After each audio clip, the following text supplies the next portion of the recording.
حضور صلی اللہ علیہ وآلہ وسلم سے پوچھا گیا کہ ہم پیسہ کس طرح خرچ کریں، اگر ہمارے پاس بالفرض 5 درہم ہیں تو کیسے خرچ کریں؟ آپ نے بہت خوبصورت ڈویژن بتائی جو آپ کے سامنے حاضر خدمت ہے۔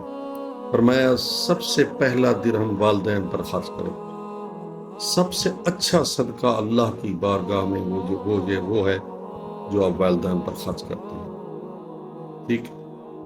دوسرا، اپنے آپ پر خرچ کریں اور اپنے بیوی بچوں پر خرچ کریں۔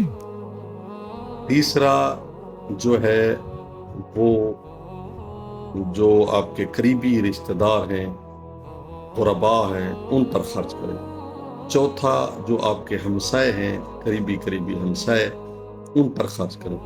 اور پانچواں، فی سبیل اللہ، مختلف رفاہی کاموں میں خرچ کریں، مساجد پر لگائیں اور مدارس پر لگائیں، مختلف جو خدمت خلق کے کام ہیں، بچوں کو پڑھائیں، یتامہ کو پڑھائیں، غریب بچوں کی تعلیم پر خرچ کریں، ان کو بکس لے کر دیں، ان کی فیسز دیں، ٹھیک ہے۔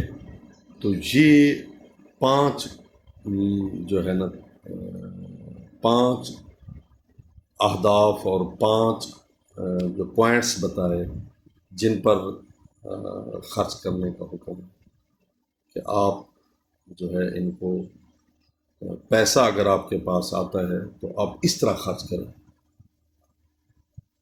ٹھیک ہے۔ اس سے آپ کا پیسہ بڑھے گا، آپ کے رزق میں اضافہ ہوگا۔ استنزل الرزق بالصدقہ، فرمایا اگر آپ چاہتے ہیں کہ آپ کا رزق اوپر سے نازل ہو اور آپ کا رزق اوپر سے آئے، اللہ تعالیٰ آپ کا رزق نازل کرے، بھیجے، تو پھر صدقہ کرو۔ صدقے سے آپ کے رزق میں بے انتہا اضافہ ہوگا، آپ کو من حیث لا یحتسب، ایسی راہوں سے رزق آئے گا جس سے آپ کو گمان بھی نہیں ہے۔